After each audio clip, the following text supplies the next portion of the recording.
여러 지역을 바라보면서 또 많은 은혜를 또 경험했고 또 다시 한번 마음을 다 잡는 그런 시간이 되기도 했습니다. 이 나라 저 나라 이곳저곳 다니면서 우리가 먹던 것과 다른 음식들을 이렇게 맛보면서 어떤 사람들은 식탁 앞에 차려진 음식을 보면서 아유 나는 이거 못 먹어 하면서 고추장 꺼내고 한국에서 싸간 음식들을 바리바리 꺼내서 이렇게 먹기도 하더라고요. 집사람도 마찬가지로 어떤 음식은 입에 맞지만 어떤 음식은 또 입에 맞지 않아서 또 잘 안 먹으려고 하더라고요. 저는 어떤 음식이든 다 삼켜버립니다. 다 먹어요. 그래서 그냥 먹어보라고. 먹어봐야 이 지역, 이 나라, 이 문화 그것을 우리가 알 수 있지 않겠느냐. 먹기 싫어도 먹어봐야 또 말을 할 수 있지 않느냐. 그래서 일단 먹어보라고 해서 먹어보고 조금만 먹고 또 뱉고 또 먹지 못하고 이런 분들이 많이 계시더라고요. 저는 항상 그래요. 그러니까 어디 가든지 간에 모든 건 하여튼 다 주님이 주셨다고 믿고 맛있다고 생각하고 또 자꾸 우리나라하고 비교할 때 제가 그런 말을 했어요. 남의 나라 와서 왜 우리나라 음식하고 비교하냐. 이 나라 음식이라는 걸 알고 우리가 먹어야 되지 않겠냐. 왜 제가 이 말씀을 드리냐면 제가 설교를 하다 보면 그런 생각 들더라고요. 설교 말씀도 잘 차려진 식탁화 같은 것이거든요. 그래서 어떤 사람들은 말씀 전하기 전부터 기대하고 오늘 말씀 어떤 말씀일까? 얼마나 맛있게 먹을 수 있을까? 하고 이렇게 기대하는 마음을 가지고 말씀을 듣는단 말이에요. 어떤 사람들은 처음에는 또 좋게 듣다가 또 나중에는 그 말씀을 이게 또 이 말씀은 좀 아닌데 하면서 아예 이렇게 들으려고 하지 않거나 아니면은 배제를 시켜버리거나 뭐 이런 식으로 하는 거죠.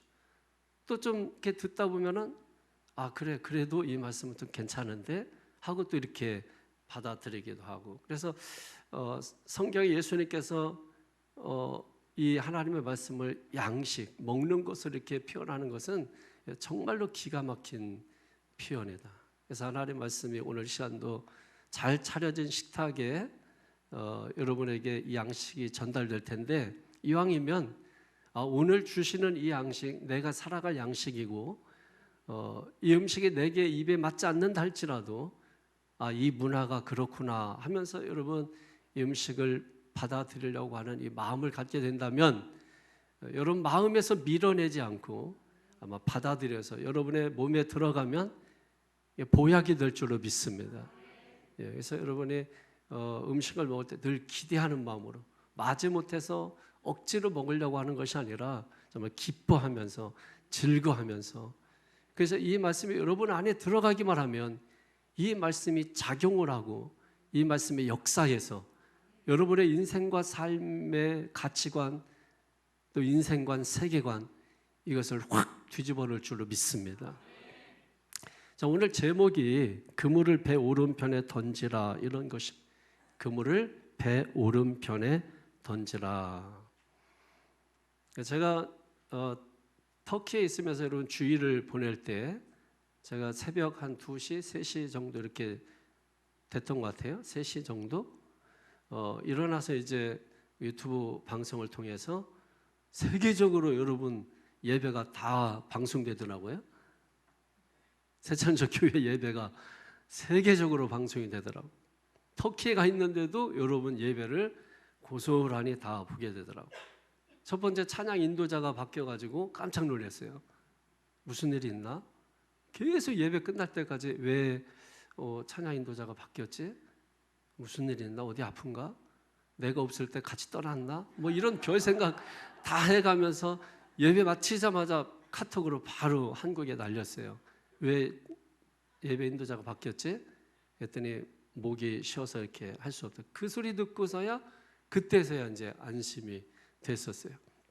그리고 이제 말씀을 이렇게 듣는데 참 은혜를 많이 받았어요. 부목사님이 설교하는데 아주 제가 얼마나 은혜를 받았는지 그냥 너무너무 모든 게 쏙쏙 이렇게 잘 들어오더라고요. 아, 내가 없어도 되겠구나. 뭐 이런 생각도 했었어요. 예, 그래서 오늘 보다 보니까 저희는 이제 요한복음을 계속 강의하는 거잖아요.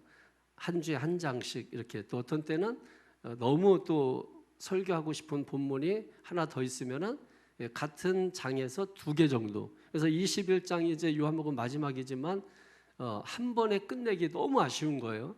그래서 다음 주에 한 번 더 요한복음 21장을 더 하자 하는데, 내용적으로 보니까 본문이 다르지 같은 내용이에요.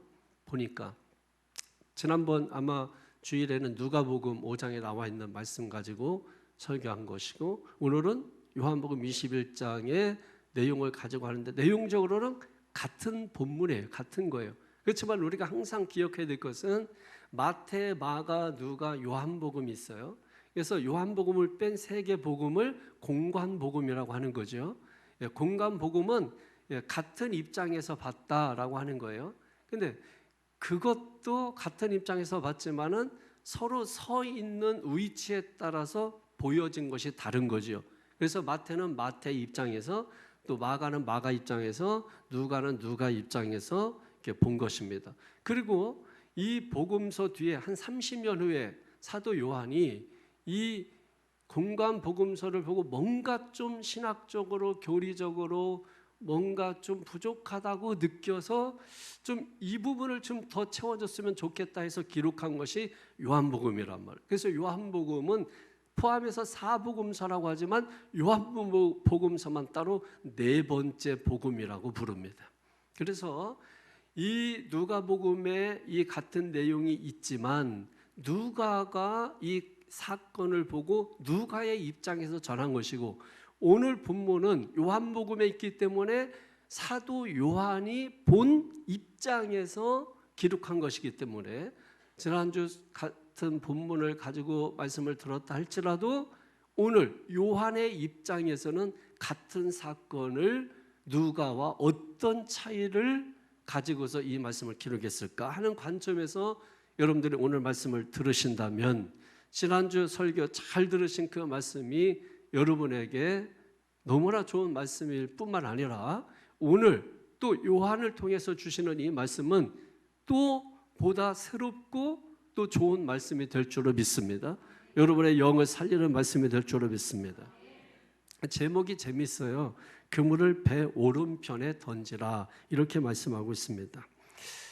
왜 왼편이 아니고 오른편일까요? 왼편은 없을까요?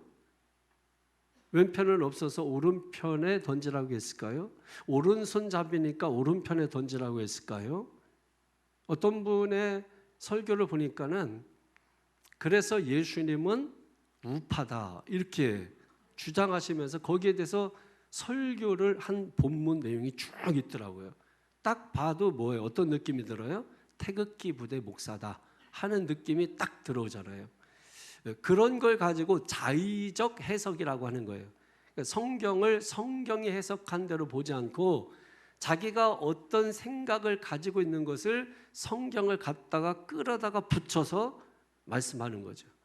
그래서 오른편에 앉으사 하는 이런 표현들이 우파와 좌파는 그 근원이 성경에서 나왔다고 주장하는 거예요. 그런데 거기에 얼마나 많은 사람들이 아멘하고 얼마나 많은 사람들이 동조하고 그 말씀 가지고 은혜를 받는 것을 보면서 너무나 마음이 안 좋았어요. 야, 저렇게 엉터리로 해도 은혜를 받는구나. 저렇게 자기가 하고 싶은 말을 하는데도 은혜를 받고 좋다고 하고, 오히려 우리는 진짜를 말해도 미지근한데 저쪽은 가짜를 말해도 열광적으로 따르는데, 그들이 열광하는 것은 말씀이 아니에요. 그들이 손에 태극기를 들었다 할지라도 그들이 열광하는 것은 말씀이 아니에요. 그래서 오늘 예수님이 오른편에 던져라, 이것이 예수님이 우파다, 이것을 이야기하는 것이 아니라는 거. 그렇다면 우리가 오늘 본문을 통해서 제목에 핵심이 드러나는 거잖아요. 아, 예수님이 말씀하신 오른편은 어떤 의미고 어떤 개념이고 어떤 측면에서 오른편에 그물을 던져라 이렇게 말씀하셨는가, 이것을 여러분이 잘 귀담아 듣게 되기를 바랍니다. 자, 그래서 오늘 본문 어떻게 시작하는가 보니까 1절을 한번 보십시오. 다 같이 1절에 시작. 그 후에 예수께서 디베랴 호수에서 또 제자들에게 자기를 나타내셨으니 나타내신 일은 이러하니라. 아멘. 자, 예수님께서 디베랴 호수에서 제자들에게 자기를 나타내셨다. 자, 여기 디베랴 호수라고 하는 것은 하나로 말하면 갈릴리 호수가 맞죠. 갈릴리 호수. 갈릴리 호수인데 때로는 디베랴 호수라고도 하고 겟네렛 또는 게네사렛 호수라고도 부릅니다. 그런데 또 우리가 보다 보면은 이 호수를 바다라고 표현하기도 하죠. 이것은 유대인들과 우리가 생각하는 바다의 개념이 달라서 그래요. 유대인들에게 있어서 바다의 개념은 뭐냐면 물이 많이 모여 있는 곳은 다 그것을 바다라고 표현합니다. 그리고 특별히 이 갈릴리 호수는 호수이면서 상당히 커요. 넓어요. 그래서 이 호수가 바다처럼 넓습니다. 그래서 이 호수임에도 불구하고 바다라고 불려지고 있는 것입니다. 그리고 이제 이런 이름들이 서로 다르게 붙여진 것은 이런 거죠. 너무 크다 보니까 그 바다를 중심으로 해서 이번에 그리스 보니까 한 바다를 중심으로 해서 도시가 맹두렇게 있는 거예요. 이게 한눈에 다 들여다 보입니다. 그러니까 바다를 중심에서 있으니까 자기가 살고 있는 그 앞바다 있잖아요. 자기의 동네에 이름을 붙여서 그 바다의 이름을 부르는 겁니다. 그러니까 디베랴라고 하는 동네에 살고 있는 사람들은 갈릴리 호수를 자기들의 동네 이름을 붙여서 뭐예요? 디베랴 이렇게 부르는 것이고, 겟네사렛이라고 하는 동네 앞에 사는 사람들은 갈릴리 호수를 겟네사렛 호수다 이렇게 부르게 되는 것입니다. 그런데 특별히 오늘 사도 요한이 오늘 본문에 갈릴리 호수라고 말하지 않고 디베랴 호수라고 표현한 의도성이 있어 보인다라고 하는 것이에요. 왜 그러냐면 이 디베랴라고 하는 이름은 원래 로마 황제 이름이에요. 티베리우스라고 하는 이 황제의 이름을 따서 그를 기념하기 위하여 그 지역 이름을 디베랴, 디베리우스 이렇게 명명을 하게 된 것입니다. 근데 이 지역은 이 바다와 산맥으로 둘러싸여 있어가지고 경관이 굉장히 아름다워서 지금도 관광지로 사람들이 찾고 있는 곳입니다. 근데 특별히 이 갈릴리 호수 디베랴 무엇인가를 사도 요한은 떠오르게 하고 싶은 것이에요. 왜 그러냐면 이곳에서 예수님께서 제자들을 만나자고 약속한 곳이기 때문에 그 의미를 두고 싶었던 것이죠. 디베랴가 갈릴리 어떤 곳입니까? 한마디로 말하면 예수님의 사역의 중심지입니다. 그리고 예수님께서 첫 번째 하나님의 복음을 외쳤던 곳이기도 한 곳이에요. 그리고 더 나아가서 예수님의 처음 제자들을 부르셨을 때 안드레와 베드로를 부르신 곳입니다. 그리고 더 나아가서 야고보와 요한을 부르신 곳이기도 한 것입니다. 그리고 그 제자들이 그물을 버려두고 예수님을 따랐던 것이 바로 디베랴, 갈릴리 호수였던 것입니다. 그래서 이 사도 요한은 이런 의도성을 가지고 오늘 이 본문을 기록하고 있다는 거예요. 왜냐하면 이 디베랴라고 했을 때에는 황제의 이름이 붙여진 도시잖아요. 그러니까 그 도시 사람들은 이 황제가 주는 것으로 먹고 살고 누렸던 사람들입니다. 그런 도시 속에서 예수님께서 제자들에게 물으셨던 사건이 있죠. 무엇입니까? 너희는 나를 누구라고 하느냐? 그때 제자들이 주는 그리스도시요 살아계신 하나님의 아들이십니다 하는 이 신앙 고백이 있었던 그 장소로 오늘 부활하신 예수님께서 디베랴, 갈릴리 호수에 가셔서 거기서 제자들과 만남을 가지고 계신 것입니다. 그런데 이 만남이 처음 만남이 아니고 오늘 14절 맨 마지막에 보니까 이렇게 증거하죠. 이것은 예수께서 죽은 자 가운데서 살아나신 후에 부활하신 후에 몇 번째? 세 번째로 제자들에게 나타나신 것이다. 어떻게 기억하면 좋으냐면 이미 우리는 말씀을 통해서 배웠습니다. 20장부터 이하에 보게 되면 제자들이 낙심하고 실망해서 마가 다락방에 들어가서 문을 꽉 걸어 잠그고 그 가운데 주님이 주셨던 말씀이 뭐냐면 너에게 평강이 있을지어다. 그리고 숨을 내쉬며 가라사대 때 성령을 받으라. 첫 번째 나타나신 것이고 두 번째 제자들 있을 때 거기에 누가 있었냐면 도마가 있었습니다. 이 무엇을 말하냐면 첫 번째 나타나셨을 때는 도마가 없었고 두 번째 나타났을 때는 도마가 있었다라는 거예요. 그래서 도마에게 예수님께서 몸소 내 손을 만져보아라. 옆구리에 손을 넣어보아라. 직접 도마가 예수님의 손을 만지고 옆구리에 손을 넣었던 그런 두 번째 만남이 있었죠. 그리고 오늘 본문이 세 번째 예수님이 나타나신 것입니다. 그 말씀을 지금 주고 있는 거예요. 다시 한번 보겠습니다. 그 후에 예수께서 디베라 호수에서 또 제자들에게 자기를 나타내셨으니 나타내신 일은 이러하니라. 이렇게 지금 말씀을 하고 있는 것입니다. 자, 거기에 누가 모였었냐면 2절을 보십시오. 시작. 시몬 베드로와 뒤둥으로 하는 도마와 갈릴리 가나 사람 나다나엘과 세베대 아들들과 또 다른 제자 둘이 함께 있더니 또한 몇 명이에요? 한 7명 정도 되는 것입니다. 이 제자들이 여기에 모여 있었습니다. 자, 이 제자들이 왜 갈릴리에 이렇게 모여 있었을까요? 왜 디베랴 호숫가에 모여 있었을까요? 왜 그렇습니까? 왜 여기에 모여 있었습니까? 그것은 예수님께서 갈릴리에서 만나자라고 했기 때문이죠. 성경 마가복음 16장 7절에 이런 말씀이 있어요. 가서 그의 제자들과 베드로에게 이르기를 예수께서 너희보다 먼저 갈릴리로 가시나니 전에 너희에게 말씀하신 대로 너희가 거기서 배우리라 하라 하는지라. 그러니까 예수님께서 부활하신 후에 제자들에게 갈릴리로 가라, 거기서 만나자 이렇게 약속을 했기 때문에 갈릴리로 제자들이 와서 있는 것입니다. 복음서하고 약간 차이는 있어요. 예수님께서 먼저 갈릴리로 가 있겠다 이렇게 말씀하셨는데 그래서 예수님이 먼저 가 있어서 제자들을 만나는 모습인데 요한복음에서는 좀 다르죠. 요한복음은 제자들이 먼저 가 있었고 예수님이 나중에 오시는 것처럼 그렇게 표현되어 있는 것입니다. 그렇다고 해서 그 본문 내용이 달라지는 것은 아닙니다. 그러니까 결국은 뭐예요?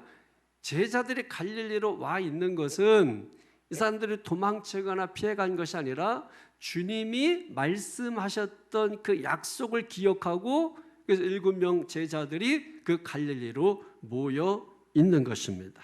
말씀드린 대로 이것은 사역의 중심지고 모든 것을 버려도 예수님을 따랐던 것이고 그리고 왕의 도시에서 누가 진짜 왕이냐 예수님이 물었던 그 도시예요. 거기에서 만나자고. 그래서 예전에 처음 부르심을 받았던 자기가 처음으로 예수님을 믿고 따랐던 그곳, 생각나는 그곳 갈릴리 디베랴 호수에서 만나자고 예수님께서 먼저 제안을 하셨던 것이죠. 그래서 제자들이 거기에 모여 있는 것입니다. 자, 그런데 거기에서 베드로가 폭탄 선언을 해버립니다. 3절에 보세요. 시작. 시몬 베드로가 나는 물고기 잡으러 가노라 하니 그들이 우리도 함께 가겠다 하고 나가서 배에 올랐으나 그날 밤에 아무것도 잡지 못하였더니 아멘. 자, 베드로가 지금 뭐라고 폭탄 선언을 하냐면 나는 물고기 잡으러 가노라 이렇게 말씀하고 있어요. 나는 물고기 잡으러 가노라. 어떤 느낌이에요? 에이, 고기나 잡자. 에이, 밥이나 먹자. 에이, 고향이나 가자. 에이, 뭐 이런 거 있지 않습니까? 지금 그런 느낌으로 들리지 않아요? 나는 물고기나 잡으러 가노라. 나는 고기나 잡자. 여러분, 너도 갈래? 그래서 함께 갔다는 거 아닙니까? 베드로가 어떤 사람입니까, 여러분? 정말로 주님을 사랑하는 데 있어서 둘째가라면 못 견디는 사람 아니에요. 주님을 향한 그 뜨거운 그 마음, 그 사랑, 열정, 그게 있었던 사람인데 나는 물고기나 잡으러 가노라 이렇게 말하는 거 볼 때 그 사랑이 식은 것은 아닌가?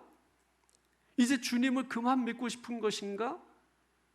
주님을 기대했는데 십자가에 무참히 죽으시고 자기들은 빈털터리가 되고 못 줬던 거 뭐 되고 뭐 이런 거 아닌가 하는 그런 허탈감, 이런 것 때문에 나는 물고기나 잡으러 가자, 지금 이렇게 말하고 있는 것은 아닌가 하는 뉘앙스를 충분히 준다고 생각을 합니다. 그러나 우리가 그 말만 보면 그렇게 보여줄 수 있지만 다시 이 내용을 전체적으로 들여다보게 되면 그게 아니라는 것을 알 수 있어요.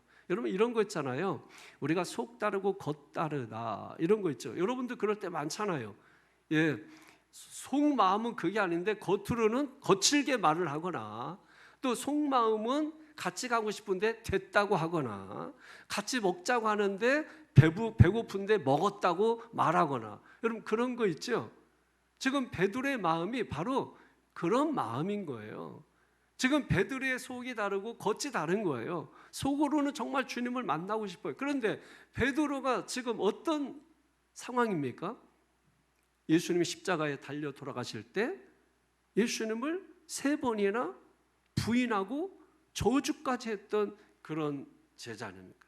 정말 주님을 사랑한다고 말하고, 그리고 누구보다도 먼저 열정적으로 주님의 일에 앞장섰던 그런 사람이었었는데, 그래서 절대로 그럴 수 없습니다, 제가 대신 죽겠습니다, 그러면서 말구의 귀를 자르기까지 했던 그런 베드로였는데 예수님을 3번이나 부인하고 배반했지 않습니까? 그러니까 그 마음이 얼마나 낙심되고 상심되고, 그러니까 자책감에 지금 빠져 있는 거죠, 여러분. 사실 여러분, 저도 신앙생활에서 많은 자책감에 시달렸었거든요. 야, 내가 목사인데 이렇게밖에 안 되나? 내가 목사인데 이런 일을 할 수 있나? 많은 자책감, 어떤 일을 하고 나도 자책감 생기고 여러분 그랬었어요. 그런데 그 자책감은 우리에게 아무런 도움이 되지 않습니다. 우리는 자책감 대신에 해야 되는 것이 뭐예요? 회개하는 것입니다. 그래서 주님께서 자책감을 가지고 있는 그 제자들, 사실은 갈릴리에서 만나자 한 것은 그것을 치료하고 회복해 주시기 위해서 만나자고. 그것도 몇 번 만나요? 한 번으로 만족하잖아요. 2번으로 만족하잖아요. 너희가 그걸 받아들일 수 없다면 나는 너희를 10번이고 20번이고 30번이라도 찾아갈 수 있어. 그러니까 주님은 우리를 용서해 주시는 분이시고 치료해 주시는 분이시고 찾아와 주시는 분이시고, 사실 우리가 주님을 만나러 갈 필요도 없죠. 왜냐하면 주님은 우리에게 찾아와 주시는 거예요. 누구에게? 자책하고 있는 자에게, 죄인임을 자책하고 있는 자들에게. 그래서 주님은 복음을 주셔서 더 이상 자책하지 마, 그게 너야, 그게 너야, 그럴 수밖에 없어, 그게 네 모습이야 라고 주님은 말씀하시는 거예요. 그걸 깨닫고 난 이후에 자책하는 것은 더 이상 사라졌고 주님 앞에 죄송스럽고, 그러니까 어떻습니까? 회개하고. 근데 아직 지금 베드로는 자책하고 있는 그런 상황인 것이죠. 그래서 고기나 잡으러 갈까? 이렇게 속과 겉이 다른 말을 지금 하고 있는 것입니다. 마음은 정말 주님 만나서 용서해 주세요, 주님 용서해 주세요, 이게 저예요, 이렇게 말하고 싶은 그 마음이 있지만은 베드로는 지금 감히 주님 앞에 가서 그렇게 말을 할 수 있는 그런 용기는 없고, 그러니까 이 속 다르게 겉으로 이상한 말을 지금 하고 있는 거예요. 야, 고기나 잡으러 갈까? 하면서 나 예수님 잊었나? 열정이 식었나? 예수님 이제 뭐 보고 싶지 않은가? 하는 뉘앙스를 지금 주는 말을 하고 있는 것입니다. 그러나 우리는 여기서 베드로의 그 깊은 심중, 그 마음을 우리가 헤아릴 필요가 있다라고 하는 것입니다. 자, 베드로가 이렇게 이런 마음을 가지고 있다라고 제가 설교하는 그 근거가 무엇입니까? 라고 물어본다면 오늘 성경 7절 8절을 한번 건너뛰어서 보겠습니다. 시작. 예수께서 사랑하시는 그 제자가 베드로에게 이르되 주님이시라 하니 시몬 베드로가 벗고 있다가 주님이라 하는 말을 듣고 겉옷을 두른 후에 바다로 뛰어내리더라. 다른 제자들은 육지에서 거리가 불과 한 50칸쯤 되므로 작은 배를 타고 물고기 든 그물을 끌고 와서라고 말씀합니다. 여러분, 지금 예수께서 사랑하시는 그 제자가, 여기 사랑하시는 그 제자가 누구죠? 지금 이 글을 쓰고 있는 사도 요한이에요. 사실은 이 사도 요한이 이렇게 말할 때 꼴비게 들려질 수도 있어요. 왜냐하면 자기 자신을 일컬어서 뭐라고 말하는 거예요? 예수께서 사랑하시는 그 제자가 꼴비잖아요.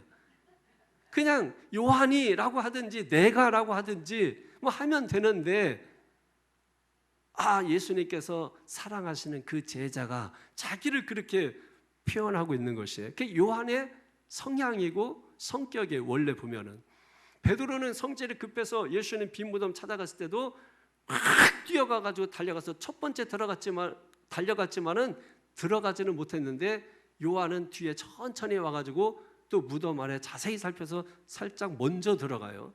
그게 요한의 성격이 나타나고 있는 것입니다.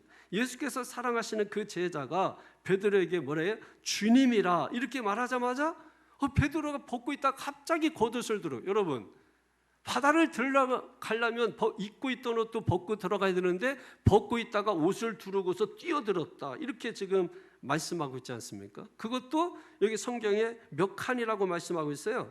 한 50칸쯤 이렇게 돼 있죠. 50칸이라고 하는 것은 그냥 다른 거 계산하지 말고 한 100m 정도 되는 거예요. 100m. 정확히 말하면 한 90m 정도 되는 것인데, 90m에서 100m 되는 것을 옷을 입고 그냥 옷을 입은 채로 바다로 뛰어 들어가 가지고 그리고서 수영해서 갔다는 거야. 이번에 이제 목사님들이 수영을 다들 이렇게 뭐 배우러 다니셔서 수영을 하시더라고. 근데 저는 수영을 정식으로 배운 적이 없고 바닷가에서 태어났으니까 어려서부터 그냥 바다 수영을 배웠어요. 그리고 이제 군대도 해병대를 갔으니까 또 군에서 해병대에서 또 전투 수영이라고 하는 것을 또 배웠어요. 그 뭐 사모님들도 수영하시고 목사님도 사용하시고 몸매 보니까 안 했으면 좋겠던데 다 들어가셔서 또 하시더라고. 근데 저는 끝까지 안 했어요. 왜냐면 저는 바다 수영을 배웠기 때문에 제가 놀기에는 물이 좀 부족했어요. 그래서 이제 다음에 기회가 되면 제가 보여준다고 했는데 사실 안 했지만 잘합니다. 수영을 굉장히 잘해요. 왜냐면 배운 사람들 하는 거 보니까 너무 웃긴 거예요. 잘 못하는 거예요. 근데 제가 거기서 해버리면 배우지도 않았는데 그 사람들 쪽팔릴까 봐 제가 하질 않은 것입니다. 다음에 보여주겠다고 했어요. 다 옷을 벗고 하잖아요. 옷을 벗고 하잖아요. 그런데 베드로는 옷을 입고 들어가서 그것도 앞에 뭐 그냥 뛰어들어서 꼬르륵 할 수 있는데 100m까지 수영을 해서 갔다라는 거예요. 바로 이겁니다. 주님이시다 하는 이 말을 듣자마자 베드로 고기나 잡으러 갈까 하면서 딴짓거리 하는 것처럼 하다가 주님이시다 했을 때 지가 먼저 뛰어 들어가지고 막 주님, 얼마나 100m로, 여러분 100m 간다는 게 이게 보통 어려운 일이 아니거든요. 그것도 특별히 여러분 바다에서 100m 가는 것은 또 수영장에서 하는 거하고 다른 것이에요. 그러니까 지금 베드로는 주님이시라는 말만 듣고도 그냥 바로 그냥 바다에 뛰어 들어가 가지고, 여러분 여기에서 베드로의 마음이 어떤 마음이라는 거 충분히 알 수 있지 않습니까? 우리도 마찬가지예요. 여러분 교회 일하다가 보면은 힘이 들죠, 어떤 때. 그리고 또 이런저런 소리 듣고 그러면 다 때려치고 싶죠. 하고 싶지 않죠. 그래서 나 이제 안 해. 여러분 그럴 때 있지 않습니까? 근데 사실은 그 말만 듣고 이제 누가 안 한대요, 이렇게 전해주면 안 돼요. 그 사람이 나 이제 안 해, 나 이제 내려놓고 싶어요, 이렇게 말할 때는 어떤 의미가 있냐면 나 더 잘하고 싶어요 라고 하는 마음이 있는 것이거든요. 주님, 더 주님을 살아가고 싶어요, 더 잘하고 싶어요, 그런데 잘 안 돼요 하는 그 마음이 있는 거예요. 근데 그 속마음과 다르게 겉으로는 뭐예요? 일단은 잘 안 되니까, 자기 뜻대로 잘 안 되니까, 생각대로 안 되니까 나 이제 못하겠어요, 안 하겠어요, 이렇게 말할 때가 있는 것이고, 그래서 그런 말을 가지고 혹시 저에게 찾아오시면 다시 한번 생각하세요. 그리고 나중에 보면은 잘해, 너무 잘해. 그러니까 겉으로 이런 말을 한다고 해서 그 말을 고지굿대로 믿으면 안 되는 거구나라는 것을 여러분 깨달으셔야 합니다. 왜? 나도 그렇고 여러분도 그럴 수 있는 것이거든요. 지금 베드로의 속마음과 겉 표현이 다르게 나타나고 있는 것을 보게 되는 것입니다. 자, 12절을 한번 또 보실까요? 이런 제자들에게 주님이 어떻게 말씀하시나요? 시작. 예수께서 이르시되 와서 조반을 먹으라 하시니 제자들이 주님이신 줄 아는 고로 당신이 누구냐 감히 묻는 자가 없더라. 아멘. 자, 지금 자책하고 있는 그 제자들, 시리에 빠져 있는 제자들, 상처 아직 해결되지 않은 제자들, 그 제자들에게 주님이 오셔서 말씀하는 거예요. 와서 조반을 먹으라. 조반을 먹으라. 조반? 와서 조반을 먹으라. 조반이 뭐예요? 아침밥이죠? 아침밥. 아침밥을 먹어라. 조반을 먹어라. 이렇게 말씀하세요. 한마디로 말하면 그냥 야, 밥 먹자. 밥이나 먹자. 여러분 이런 표현 아니겠습니까? 여러분 교회에서 예배 마치고 제가 문 앞에서 인사하면서 갈 때 보통 하는 말 많이 들려지는 말이 뭐예요? 식사하고 가세요. 밥 먹고 가세요. 여러분 그 말 아니에요? 예, 밥 먹고 가시라고. 식사하고 가시라고. 여러분 식구가 뭐예요? 식구. 밥식, 입구잖아요. 식구라는 것은 뭐냐면 같이 밥을 먹는 사람들이 식구예요. 그러니까 어떤 사람은 아마 그 말이 귀찮을 수도 있어요. 그런데 그래도 계속 식사하고 가세요. 밥 먹고 가세요 하는 이 의미는 뭐냐면 우리 식구입니다. 같은 식구입니다. 그 식구를 무엇으로 표현하는 거예요? 아침에 일어나서 같이 식구니까 같이 밥 먹는 거 아닙니까? 같이 집안에서 한 상에 둘러앉아 밥 먹는 거잖아요. 자, 예수님께서 지금 제자들에게 너 나를 배반했지, 그래서 자책감에 빠져있지, 상처가 아직 아물지 않았지, 그래도 너 내 식구야. 와서 밥 먹자. 여러분 예수님께서 지금 그 제자들 이렇게 격려하고 위로하고 있는 것입니다. 그래서 여러분 교회 성도들끼리 같이 밥 먹고 커피 마시고 하는 것은 그래서 좋은 의미가 있는 것이에요. 같이 밥 먹는 것은 뭐예요? 너와 나하고는 형제고 자매야, 식구야. 그러면서 뭐예요? 서로 격려하는 거죠. 믿음 생활 잘 하라고. 근데 이게 이제 잘못되면 뭐예요? 밥 먹자고 만나서 누구를 욕하고 누구를 비판하고 신앙을 무너뜨리는 일을 하게 되는 것이. 그러나 우리가 참된 교제는 무엇입니까? 신앙을 세워주고 무너진 사람을 일으켜주고, 그것이 참된 교제고 참된 식사 기독교 문화가 되는 것이죠, 여러분. 자, 그런데 문제는 무엇이냐? 다시 3절로 돌아와서 하반절에 보면, 자, 제자들이 나가서 어떻게 합니까? 배에 올랐으나 그날 밤에 뭐예요? 아무것도 잡지 못했다라고 하는 것이, 이게 문제인 것이죠. 갈릴리 바다에 모여서 밤을 새워가면서 물고기를 잡는데, 근데 아무것도 잡지 못했다? 이게 무슨 일이냐 이거예요. 여러분 제 별명이 망신이다. 망신. 망둥이를 그만큼 잘 잡는다는 거야. 줄여가지고 망신이라는, 신, 잘하는 사람을 신이라고 하잖아요. 근데 제가 망신인데 진짜 망신을 당한 적이 있었어요. 그렇게 말하고 한 마리도 잡지 못한 거야. 아니 어떻게 그럴 수가 있지? 아니 어떻게 밤새도록, 저는 뭐 1시간 정도 했으니까 못 잡을 수 있지만은, 아니 베드로 어떤 사람이에요? 제자들 베드로 포함해서 요한, 야고보, 안드레 다 어부 출신 아니에요? 바닷가에서 어려서부터 잔뼈가 굵은 사람 아니에요? 어종이 무엇이고 어떻게 고기를 잡는지, 수심이 어느 정도인지, 어디에 고기가 많이 모이는지 너무 잘 아는 사람입니다. 근데 밤새도록, 밤을 새도록 그물을 던졌는데 어떻게 한 마리도 잡지 못하느냐는 거예요. 여러분 일반인들이 가서 낚시하는 것과 전문가가 가서 낚시하는 거 다르죠. 일반인들이 가서 그물 던지는 것과 전문가가 가서 그물 던지는 것이 달라요. 그러면 고기 잡는 노하우를 누구보다도 잘 알고 있는 베드로인데 그럼에도 불구하고 한 마리도 잡지 못했다. 베드로는 못 잡았어도 다른 제자라도 한 마리라도 잡았어야 했는데 성경은 뭐예요? 한 마리도 지금 잡지 못했다라고 하는 거예요. 여러분 한번 생각해 보십시오. 이게 그냥 웃을 일이 아니라, 여러분 이게 먹고 살아야 되는데, 그래서 그물을 내렸는데, 사업을 했는데, 직장을 갔다 왔는데, 일터를 갔다 왔는데 아무것도 손에 가지고 들어온 것이 없다. 그물을 내렸는데 빈 그물이 그냥 올라오는 것을 바라본다. 제가 어려서 기억이 나요. 제가 어려서 이제 저희 형님들 아버지 이렇게 배 나가고 할 때 어쩌다 한번 이제 제가 이렇게 따라가 주죠. 바다를 따라가 줍니다. 왜냐하면 저는 바닷가 살았어도 바다 일을 전혀 안 하면서 자랐거든요. 그러니까 제가 한번 나가면 형들이 너무 좋아하는 거예요. 막 그래서 뭐 가게에서 나가면서 뭐 사가지고 하고 라면도 사가지고 하고 밥도 싸가지고 하고 그러면 저를 막 살펴주고 막 이런 게 저는 그냥 가서 가만히 있기만 하는데도 너무 좋아하고 또 일하다가 저를 보고 또 막 좋아하고 막 그러는 거예요. 근데 제가 그러는 과정 속에 그물을 끌어올리는데 고기가 잘 안 잡혀요. 빈 그물만 계속 끌어올리는 거예요. 처음에 막 이렇게 라면도 먹고 과자도 먹고 좋았는데 이 빈 그물만 계속 끌어올리니까 어린 제 마음에도 마음이 너무 안 좋더라고요. 자꾸 눈치를 보게 되는 거예요. 그렇게 저를 보면서 좋아했던 형들도 아버지도 얼굴 색깔이 변해지고 일단 말수가 줄어들고 그리고 전혀 침묵이 흐르는 시간을 이렇게 그러다가 어쩌다가 뭐 꽃게라도 하나 걸리면 야 잡았다 그러면 또 조용히 하래.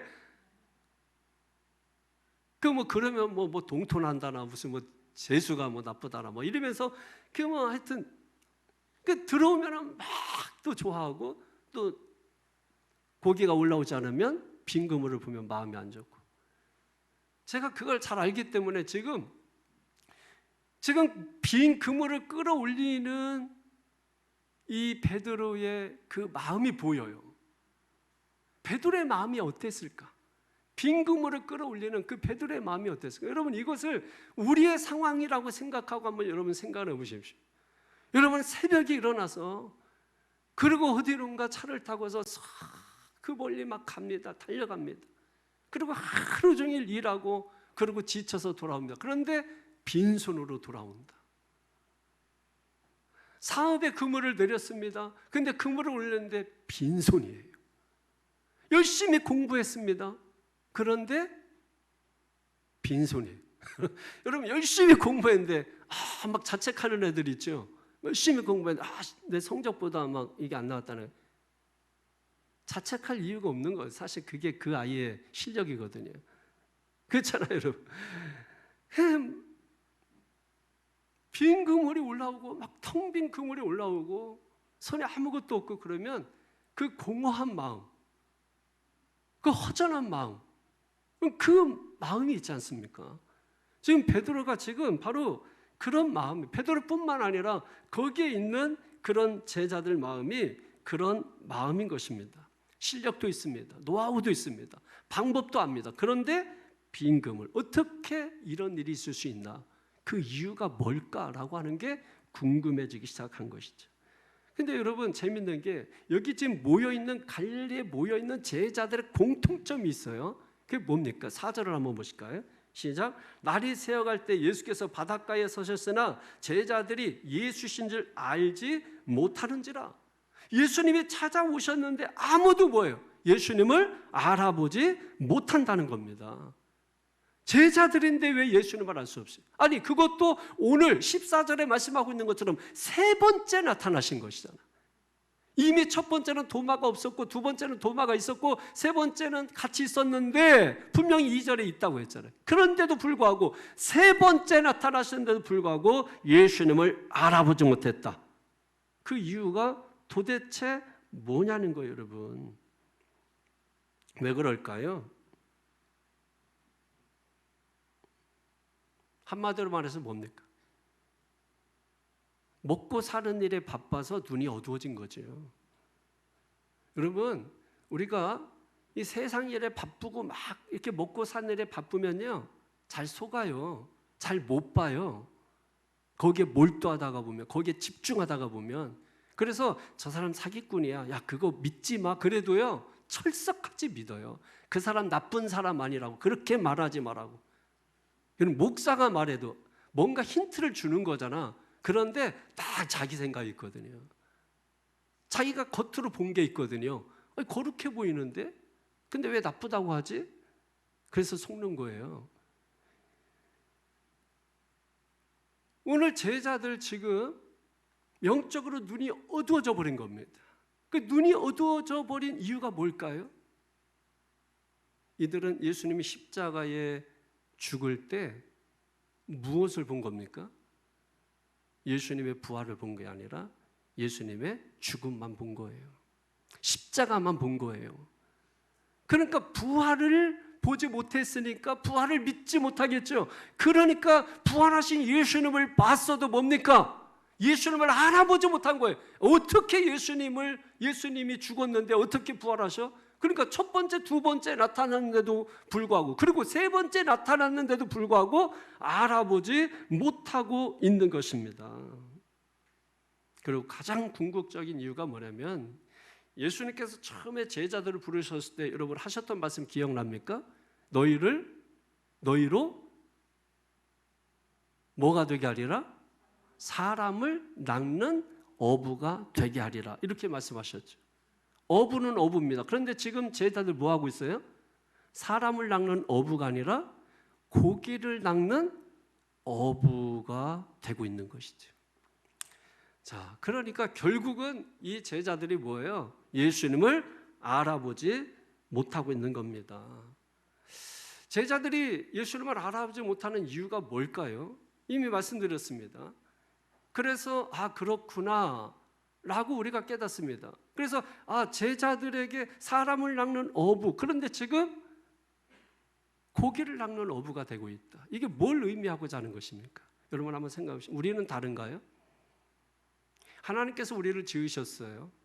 하나님의 형상대로 지으셨습니다. 그러면 하나님의 형상대로 지었다라고 하는 것은 하나님의 모습이 우리에게 있다는 거예요. 그래서 우리는 하나님이라는 말이 아닙니다. 우리는 하나님의 자녀들이에요. 자, 자녀들은 그 아버지와 어떤 관계에 놓여 있는 거죠? 소통하는 관계예요. 하나님께서 인간을 하나님의 형상대로 지으셨다라고 하는 것은 소통하는 관계를 지으신 거예요. 여러분 반려견이 있잖아요. 반려견이 아무리 이쁘고 귀여워도 집에서 잘 키우는 거지, 그 반려견과 인격적으로 소통하고 여러분의 삶의 문제를 나누지는 않죠. 그런데 자식은 다릅니다. 자식은 어떻습니까? 내 형상을 닮았잖아요. 나를 닮았잖아요. 유전인자가 있잖아요. 그러니까 그 자식과의 관계는 반려견과는 전혀 다른 겁니다. 그 자식의 관계는 뭐 하는 거예요? 소통하는 관계인 거죠. 그래서 자식이 성장하고 크면은 부모와 자식이 뭐예요? 소통하는 것입니다. 같이 얘기가 하는 거예요. 그래서 친구가 되어져 간다고 하잖아요. 하나님께서 우리를 지으셨습니다. 왜 지으셨을까요? 하나님과 소통하는 관계로 지으신 것입니다. 우리가 살아가는 삶은 어떻게 보면 하나님의 그림판과도 같아요. 그 그림판에 하나님의 뜻이 담겨져 있는 것입니다. 그러므로 하나님의 형상대로 지음을 받은 우리는 하나님과 어떻게 소통하는 것인가 하면 그 그림판에 담겨진 하나님의 뜻을 우리가 행하며 살 때 하나님과 소통하는 관계가 되어지는 것입니다. 그런데 지금 하나님이 나를 그렇게 지으셨는데 우리는 뭐예요? 이 디베리우스 황제와 소통하고 있는 거죠. 그 가운데 주님이 물어보신 거잖아요. 너는 나를 누구라 하느냐? 주가 왕이십니다. 진정한 왕은 주님이십니다. 이 고백을 잃어버리고 살고 있는 우리의 모습이 아니겠느냐라고 하는 것입니다. 그래서 사도 요한은 기가 막히게 그걸 간파해서 오늘 디베랴, 호수라고 하면서 우리에게 무엇인가 제자들에게 떠오르게 하고 있는 것이 있다라고 하는 것이에요. 여러분, 하나님께서는 각자 저와 여러분 다 다르게 지으시고 만드셨어요. 70억의 인구가 있지만 나와 같은 사람은 나밖에 없습니다. 나 하나밖에 없어요. 만약에 나는 누구의 삶에 얹혀서 그냥 살고자 한다면 나는 없는 것입니다.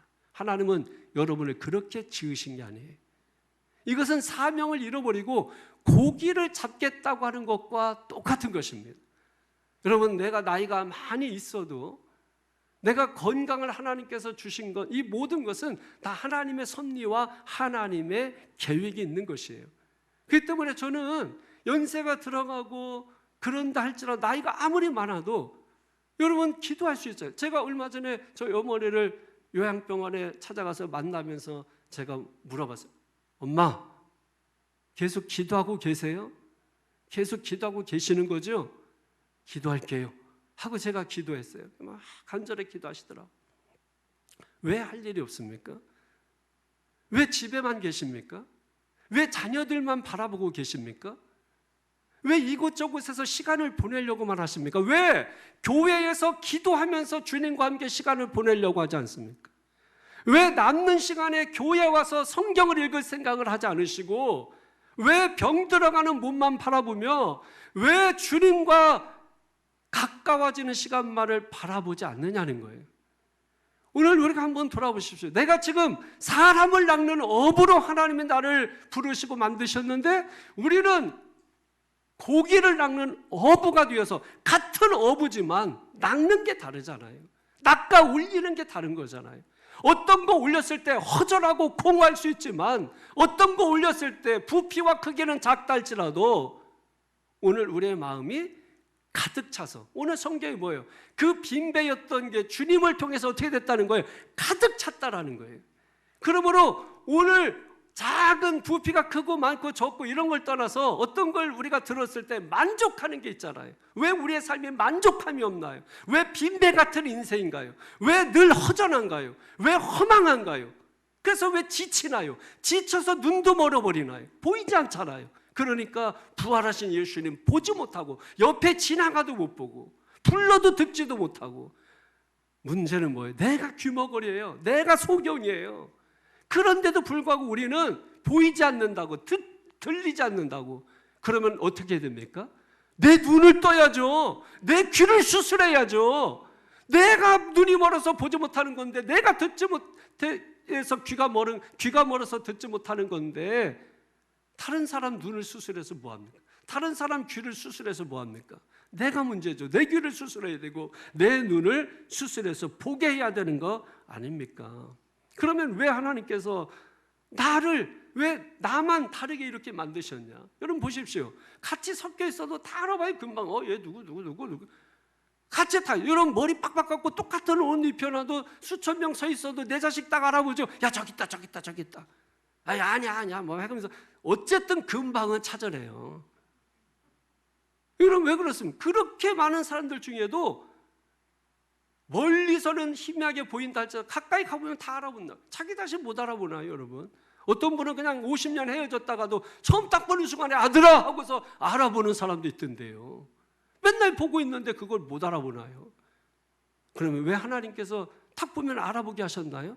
그런 얘기 아닙니까? 나는 너밖에 없어 이런 거 아닙니까? 여러분 자식이 부모에게 한눈에 딱 들어오는 게 뭐예요? 나는 너밖에 없어 이거 아닙니까 여러분? 하나님께서 오늘 저 여러분에게 나는 너밖에 없어 너 아니면 안 돼 이와 같이 말씀하시는 것이 그래서 나를 하나님의 형상으로 만드셨고 소통하는 관계로 만드신 것이고 믿습니까? 이것을 우리가 깊이 깨달을 수 있어야 되는 것입니다. 그때 눈이 열리는 거예요. 그때 귀가 열리는 거예요. 눈이 열리고 귀가 열리고 보이지 않던 부활하신 주님이 보이고 들리지 않던 하나님의 말씀이 들려져서 내 인생관, 세계관, 가치관이 변하는 것입니다. 지금까지 붙들고 살고 이게 진짜고 이게 다고 이게 전부고 이렇게 살아왔던 그것이 쓰레기에 불과하다는 것을 깨닫게 되는 것입니다. 여러분 쿠바의 한 노인 이야기 알잖아요. 고기를 잡기 위해서 자그마한 배를 타고서 나갔는데 한 83일 동안 잡지 못하고 84일째인가 85일째인가 그 하나 고기를 발견해서 사투를 벌이다가 결국 놓쳐버리고 그리고 85일째 고기 하나 잡아서 뭐 그게 뭡니까 뭐 살치인가 뭐 하여튼 갑자기 기억이 안 나는데 그 뭐 있잖아요. 그 고기 큰 고기 잡고 그래가지고 좋아가지고 막 자랑하고 싶고 그래서 막 노를 저으면서 오는데 또 상어떼를 만나가지고 그 또 3일 동안 사투를 또 벌이잖아요. 또 안 뺏기려고. 그 나중에 보니까는 뭡니까 뼈다구만 남았잖아요. 그 뼈다구만 남아가지고 그 빈배인 상태로 돌아와 버린 거예요. 그게 또한 며칠에 다 하니까 90일 된 거예요. 그게 뭘 의미하는 겁니까? 해밍웨이의 1953년인가요? 여러분 상 받았던 그 노인과 바다 이야기잖아요. 90이 뭐예요? 90. 인간의 삶을 얘기하는 90평생. 근데 결국은 뭐예요? 그거 위해서 그거 위해서 싸웠는데 결국 빈손이라는 거예요. 빈손. 알렉산더 대왕 너무나 잘 알잖아요. 전 세계 절반 이상을 차지했던 왕인데도 불구하고 죽을 때 뭐예요? 내 손을 관 밖으로 끄집어내라. 왜? 사람들이 보기에 나도 빈손으로 간다. 그래서 인생 공수래 공수고 빈손으로 와서 빈손으로 가는 게 인생이라. 결국 그렇게 사투를 벌이면서까지 내가 잡았던 그것이 쓰레기라는 거예요, 여러분. 아무것도 아니라는 것이에요.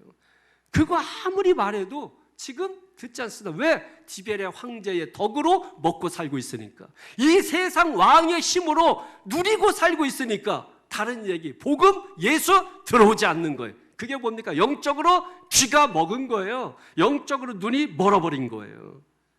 다시 제자들 찾아오셔서 그 눈을 열게 해주시고 그 귀를 지금 뚫어주시는 것입니다. 6절을 보십시오. 오늘 본문의 가장 중요한 부분이 나오지요. 시작. 이르시되 그물을 배 오른편에 던지라. 그리하면 잡으리라 하시니 이에 던졌더니 물고기가 많아 그물을 들 수 없더라. 아멘. 자, 여러분, 여기서 오늘 본문 제목이 나오네요. 빈배입니다. 허망합니다. 지쳐 있습니다. 보이지도 않아요. 여러분 그런 거 아니에요? 안 보이잖아요. 아무것도. 아무 소리도 안 들리고. 지쳐보세요. 누가 막 그냥 빈배로 왔는데 텅 빈배로 오고 빈손으로 왔는데 뭔 얘기한다고 들리겠어요? 그게. 그때 예수님께서 하신 말씀, 그물을 배 오른편에 던지라. 그리하면 잡으리라. 주님의 말씀이 들려야 합니다. 말씀이 들려야 합니다. 또 베드로 또 보세요. 나와요. 베드로가 바로 또 그냥 순종을 해. 또 이에 던졌더니 물고기가 많아 그물을 들 수 없더라. 성도 여러분, 중요한 게 나오잖아요. 어떻게 하면 우리의 빈배가 가득 채워질 수 있느냐 나오잖아요. 주님이 말씀하셨잖아요. 그래서 말씀을 들어야 된다고요. 근데 말씀은 귀에다가 뭘 박아놓고 듣지 않습니다. 그러니 인생이 달라지는 게 없는 거죠, 여러분. 여러분, 나는 이대로 살 거야. 기가 막히고 코가 막힌 거예요, 여러분. 그대로 살면 안 돼요. 이대로 살면 안 돼요. 변화되어야 됩니다. 우리는 티베리우스 왕의 그 밑에서 숨 죽이고 숨도 제대로 못 쉬고 살고 있는 거예요. 그냥 그걸 그대로 사는 게 편하게 느껴졌기 때문에 그런 말을 하는 거예요. 이걸 깨달아야 되는 거. 우리는 티베리우스 세상의 왕이 주는 그 누림으로 사는 자가 아니라 하늘 아버지께서 주시는 양식으로 사는 자임을, 이걸 깨닫는 거예요. 인생 90평생 그거 깨닫는 거예요. 그거 깨닫고 죽는 거예요, 여러분. 다른 게 뭐가 있어요? 다 똑같이 먹고 살고 자고 다 뭐 다른 게 뭐가 있어요, 여러분. 누가 좋은 명품 뭐 비명품 뭐 다 똑같대. 뭐 나가면 전부 명품이야. 그냥 사람이 명품 되는 게 중요하다고 뭐 하잖아요, 여러분. 그 말은 말이지. 그러면서 명품 좋아하고 그렇잖아요, 여러분. 그렇게 여러분 하십시오. 그러면 터키 가면 무슨 세가 있냐면 사치세라는 게 있어요. 사치세, 터키는. 예, 그래서 명품 들으면 그 명품 들은 만큼 세금을 내라는 거야. 여러분도 보니까 생긴 게 다 사치스럽게 생겼어. 세금을 좀 많이 내셔야 돼요. 예수님께서 빈배, 텅 빈 인생. 그래서 허망하고 허전하고 내 인생 왜 그렇지? 왜 이렇게 꼬이지? 여러분, 그렇다면 제발 다른 거 하려고 하지 마시고 주님 말씀 들으세요. 주님 말씀 들으십시오. 주님 말씀 듣고 베드로처럼 순종해 보세요. 듣고 말지 말고 듣고 순종해 보세요. 기적이 일어나잖아요. 그런데 주님이 하신 말씀이 뭐예요? 배 오른편에 그물을 던지라. 그러면 초두에 말씀드렸던 것처럼 오른편이 어디냐는 거예요. 오른편이 무엇입니까? 예수님께서 배 오른편에 던지라고 말씀하셨던 그 오른편은 어디며 내게 있어서 오른편은 어디입니까? 생각을 해보십시오. 각자마다 오른편은 다른 겁니다. 이해하세요? 지금 제 설교 이해하고 있는 거예요? 여러분의 오른편을 생각해 보시면 지금 여러분의 오른편이 어디라고 생각하세요? 어떤 게 여러분의 오른편이라고 생각하는 거예요? 거기에다가 오늘 주님이 그물을 던지라고 말씀하는 거예요. 여러분 각자 오른편이 있다라는, 이게 무슨 예수님이 우파고 좌파가 성경에서 나오고 이런 얘기하고자 하는 게 아니란 말이에요. 여러분마다 각자마다 다 오른편은 다릅니다. 그 오른편이 어디입니까? 그건 여러분만 알겠죠. 주님이 아시는 거예요. 아시니까 배 오른편에 그물을 던져라, 이렇게 주님이 말씀하시는 것입니다. 오늘 이 시간 말씀에 의지해서 여러분, 내 삶의 오른편에, 내 인생의 오른편에 그물을 던지시기를 주님의 이름으로 축원합니다.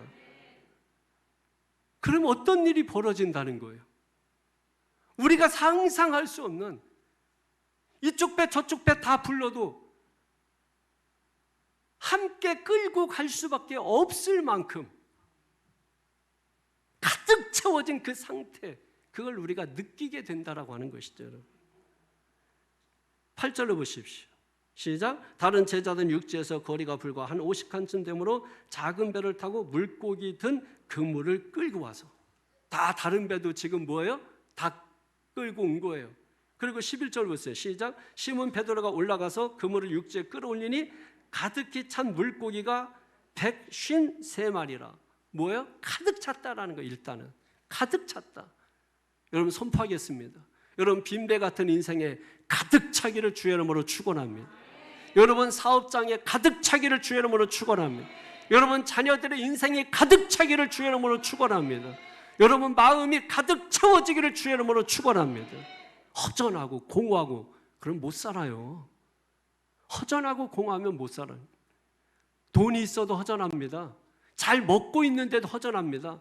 먹었는데도 허전합니다. 배고픕니다.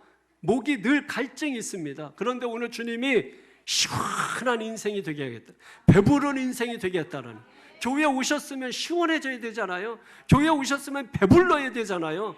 그래서 조반 먹자, 같이 밥 먹자. 여러분 주님이 말씀하시는 거예요. 그러면 그 배를 채워주시겠다는 거예요. 어떻게? 가득 채워주시겠다는 거예요. 그런데 오늘 성경은 또 의문을 자꾸 만들어요. 153마리를, 셋째 또 고기를. 근데 왜 그게 뭐 가득 찬 게 153마리면 얼마나 되겠어 그게? 아니 그러면 그게 고래 정도 되면은 뭐 153마리 엄청나겠다 뭐 이런 거지만은 뭐 호수에서 뭐 고래 같은 게 나오겠냐고. 근데 153마리 너무 여기에 빠진, 모나미 볼펜 153, 그거는 그분의 신앙의 고백이에요. 그래서 내 인생에서 가장 잘한 일은 오직 예수를 안 것이다. 그분의 책상에 있는 것이거든. 그러니까 그것은 그분의 개인 신앙이고 153 너무 여기에 목숨 걸지 마십시오. 여러분. 여기에 대한 해석이 많아요. 제롬이라고 하는 학자는 여러분 호수에 있었던 물고기 숫자가 153마리다 뭐 이렇게 얘기하죠. 그것도 뭐 근거 있는 것은 아니에요. 그러나 뭐 그 호수에 대충 한 200어종의 그 물고기가 아마 있다라고 하는 것은 학자들의 말이니까 비슷하긴 합니다. 그런데 여기서 지금 말하고자 하는 것은 뭐냐면 가득 찼다라는 것을 말하는 거예요. 가득 채워졌다라는 것입니다, 여러분. 빈배였다가 가득 채워졌을 때 그 기쁨 아세요? 한 마리도 잡지 못했는데 갑자기 우와! 보십시오. 아까 노인과 바다에서도 83일 동안 잡지 못하다가 4일 동안 잡지 못하다가 85일째인가 그때 큰 물고기 하나 잡고 뭐예요? 지나간 시름 다 잊어버리고 좋아가지고 이렇게 큰 물고기 내가 잡아본 적이 있나? 자랑해야지. 자랑해봤자 다 날라가 쓰레기가 된단 말이에요. 뭘 얘기하고자 하는 거예요? 예수 없는 인생은 빈배라는 거죠. 예수 없는 인생은 빈배라는 것입니다. 말씀이 없는 인생은 빈배라는 거예요. 말씀이 없는 신앙은 빈배라는 거예요. 말씀이 없는 믿음은 빈배라는 거예요. 그래서 여러분 말씀을 그렇게 강조하는 것입니다. 11절 하반절은 더 아주 리얼하죠. 11절 시작. 이같이 11절에 시작. 마지막에 보시면 마지막에 이같이 많으나 그물이 찢어지지 아니하였더라. 찢어지지 않았다. 이게 무슨 의미예요? 자, 이런 거 있잖아요, 여러분. 이상하게 벌기는 버는데 줄줄이 새. 남는 게 없어. 이상하게 벌긴 벌었어. 나중에 계산해보면 아무것도 없어. 맨날 하는 얘기가 그거 아니에요? 자, 뭔지 이게 아니까 지금 막 웅성웅성하고 좀 웃고 지금 여러분 그런데 또 우리식으로 뭐 깨진 독에 물 붓기 뭐 이런 거 있잖아요. 그거예요. 그런데 오늘 성경은 뭐라고 말합니까? 말씀에 의지하여 배 오른편에 내 삶의 오른편에 그물을 던졌더니 어떻게 한다고요? 이제 더 이상 깨진 독이 되지 않게 하겠다는 거예요. 찢어지지 않게 하겠다라는 거예요. 빠져나가지 않게 하겠다라는 거예요. 더 이상 고통이 없게 하겠다라는 거예요. 더 이상 슬픔이 없게 하겠다라는 거예요. 더 이상 눈물이 없게 하겠다라는 거예요. 더 이상 찢어지지 않게 하겠다. 조금 전과의 삶이 완전히 달라지게 하겠다라는, 지금 제자들은 그걸 경험하는 거예요. 얼마 전, 아니 조금 전까지만 해도 지금 빈 배, 빈 그물, 텅 빈 그물, 텅 빈 인생, 그걸 보면서 허전하고 허망하고, 그래서 시리에 빠지고 자포자기하고 자책하고 더 이상 자책하지 마십시오 여러분. 그것은 마귀에게 가는 길입니다. 우리는 회개해야 되는 것입니다. 주님을 보지 못한 걸 회개하고, 말씀을 보지 못한 걸 회개하고, 순종하지 못한 걸 회개할 때 우리는 마귀에게 돌아서서, 세상에 돌아서서, 티베리우스에게 돌아서서 주님이 나의 왕이십니다 하고 주님을 향해 걸어가게 되는 것이거든요. 조금 전까지만 해도 허탈했는데, 허전했는데, 헛헛했는데, 그런데 지금 어떻다는 거예요? 완전히 다른 거예요. 전혀 다른 거예요. 할렐루야. 저는 여러분의 인생과 삶이 조금 전까지 괴롭고 고통스럽고 눈물 나고 한숨 나고, 왜 이런 삶이 나에게 이렇게 말할 수밖에 없는 형편과 상황에 있다 할지라도 오늘 주님은 우리에게 답을 주고 있는 것입니다. 내 인생의 오른편에 그물을 던져라. 말씀에 의지하여, 누가복음에는 말씀에 의지하여 그물을 던졌더니 그 그물이 가득 찼다. 고기라고 하는 말이 원어적으로 보면은 진귀한, 이런 뜻을 가지고 있는 말이에요. 진귀한. 그러니까 우리 인생과 삶이 뭐예요? 이제는 진귀한, 조금 전까지만 내가 비참하고 허탈하고 헛헛했는데 이제 뭐예요? 주님이 축복해 주셔서 진귀한 인생이 되게 하겠다. 남이 바라보고 우러러보는 인생이 되게 하겠다. 할렐루야. 10끼 먹는 사람보다요, 한 끼 먹고도 배부른 사람이 있습니다. 믿습니까? 여러분, 그런 인생 되기를 주님의 이름으로 축원합니다. 제자들이 주님을 알아보지 못한 것은 자기들의 노하우, 자기들의 방법, 자기들의 수단, 자기들의 고집, 자기들 주장, 자기 그것 때문에 주님이 오셔서도 알아보지 못한 거예요. 그러므로 이 시간 주님을 보기 원한다면 자기를 내려놓으십시오. 자기 수단, 방법, 노하우 내려놓으십시오. 그거 내려놓으십시오. 그래야 말씀이 들립니다. 말씀이 들려야 순종할 수 있잖아요. 일단 순종하려면 들어야 되잖아요. 듣지 않는데 어떻게 순종하겠다는 말을 하는 겁니까? 내려놓으십시오. 내가 내려놓을 수 없다면 믿음으로라도 내려놓으십시오. 그러면 주님의 말씀이 들려요. 어떤 말씀입니까? 오른편에 그물을 던져라. 그때 말씀이 들린 대로 우리가 믿음으로 순종하여 그물을 던지면 내 오른편, 누구나 달라요. 그 내 삶의 오른편에 그물을 던지면 그때 주님이 일하시잖아요. 주님이 역사하시잖아요. 그 빈 그물이었던 그물이 가득 차서, 할렐루야, 가득 차서 오늘 저와 여러분의 삶에 풍성한 은혜와 축복이 넘치게 될 줄로 믿습니다. 이 은혜가 저 여러분 모두에게 넘치기를 주 예수 이름으로 축원합니다. 기도하겠습니다.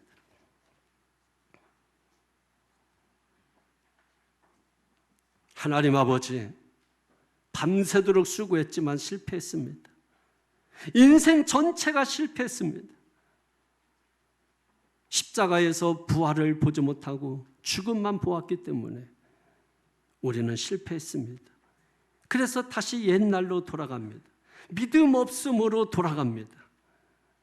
주님이 사람 낚는 어부로 불렀음에도 불구하고 고기를 낚는 어부로 살고 있습니다. 많은 것을 소유했어도 허탈합니다. 허망합니다. 그래서 희망조차 우리는 생각할 수 없습니다. 그래서 내 인생, 내 삶의 배가 텅 비어 있습니다. 오늘 주님 이런 나를 찾아와 주시고 더 이상 자책하지 마. 그게 너야. 그게 인생이야. 나를 바라봐. 내 말씀을 믿어. 주님이 말씀하십니다. 내 오른편에 그물을 내려라. 순종하여 그물을 내렸더니 빈 그물에, 텅 빈 그물에 물고기가 가득하게 되었다. 오늘 하나님 말씀에 믿음으로 순종하며 사는 자들에게 그 비었던 그 마음, 공허했던 그 마음, 허탈했던 그 마음을 가득 채워주셔서